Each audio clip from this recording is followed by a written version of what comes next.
Alright, YouTube, little Shia's He Will Not Divide Us flag has mysteriously gone missing. I wonder where it went. Oh, that's right, people took it and replaced it with a Trump hat and shirt after they realized where his rural location was. You see, what happened? Shia Labeouf decided to have his He Will Not Divide Us crap in New York. And he got continuously harassed, and then he ended up getting hauled in. He actually got arrested for assault. He should be in prison right now. They shouldn't play favorites with some jackass idiot like Shia. But they will. I mean, he can bribe the cops or whatever, so nobody fucking cares unless he kills someone or rapes him or something like that.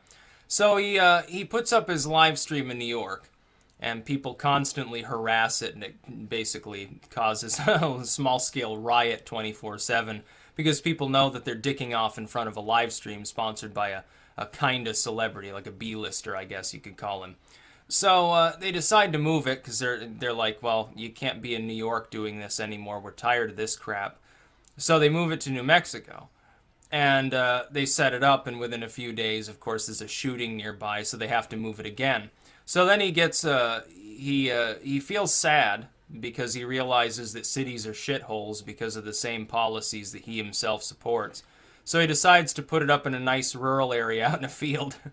And he takes the live feed and just aims it up at a flag that says "He will not divide us." And he's like, "Oh well, for the next few years, I guess this is what I'll be doing because cities be damned because they're all a bunch of lawless socialists." Anyway, what he didn't count on is that because it was pointing up at the sky, unfortunately allowed people to look at the planes flying overhead, the time that night falls, honestly, and so forth, as well as the weather patterns and even stars, and they could figure out actually where it was. Mostly by looking at jet contours, because it happened to be aimed up into the sky. And so now his flag has been taken and replaced by Trump merchandise. Now, he shouldn't feel too badly about this. Before he hauls off and tries to sue somebody, he should realize that his flag's worth a lot less than the Trump apparel that got put there in its place, so he should feel like he traded up.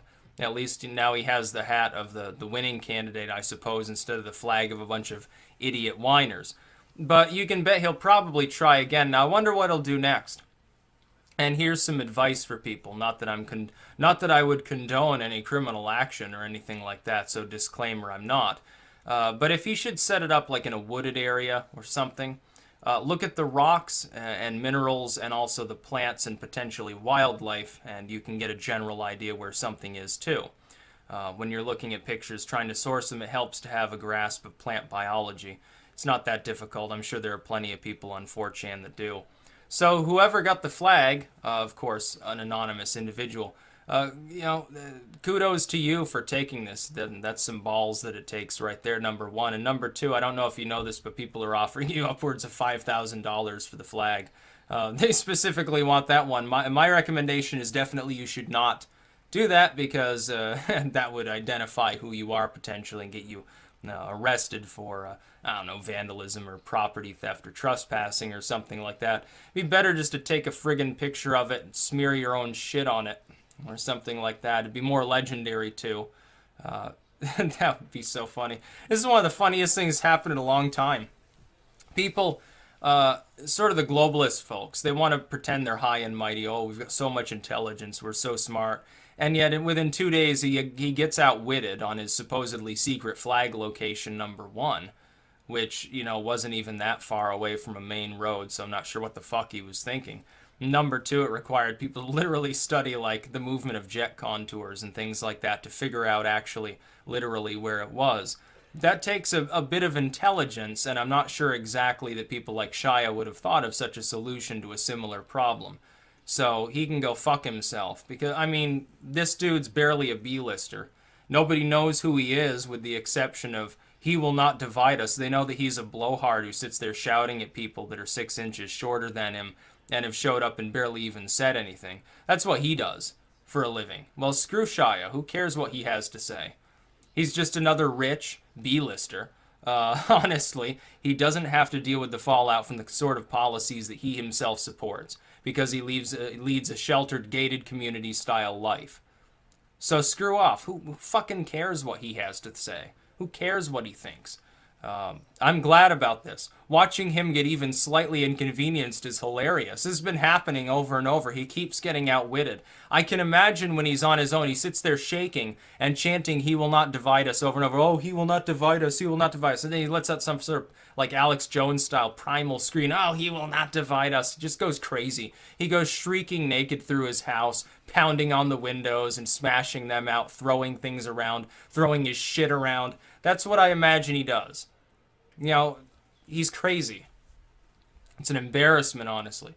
None of these urban locations, if he should try to set up a webcam, if I was running a city and he wanted to set up a webcam mine, I'd say, no, fuck yourself. You do it on the outskirts of the city if you're doing it anywhere. You're not going to bring that sort of crap into my city. And then he'd probably try to sue, and I'd say, no, well, you don't understand how things work around here, do you, big boy? It'd be pretty funny.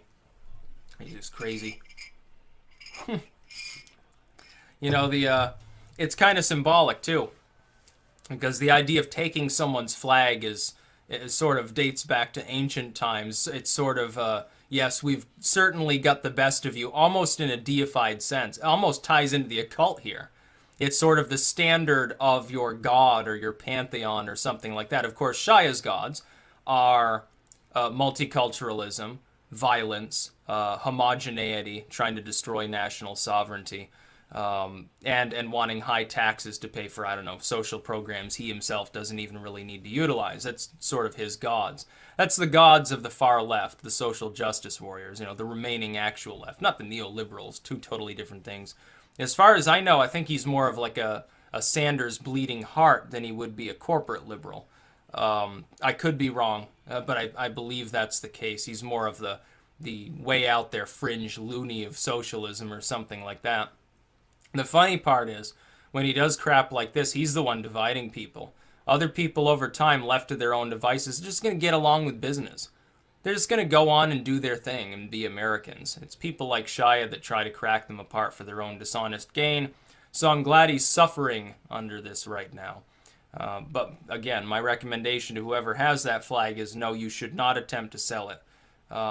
It would be potentially dangerous. I don't know that stealing somebody's flag carries a significant punishment.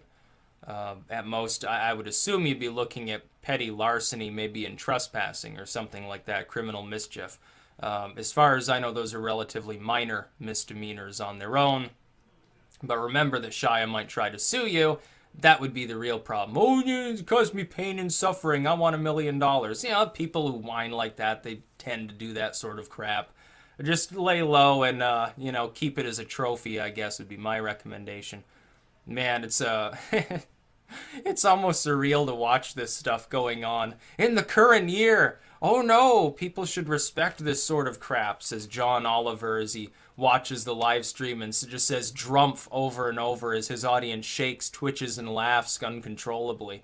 It's essentially what's going on in the comedy world. This is way funnier than anything Colbert or Oliver or any of these other retards have said in a long, long time. That's about all. Peace out.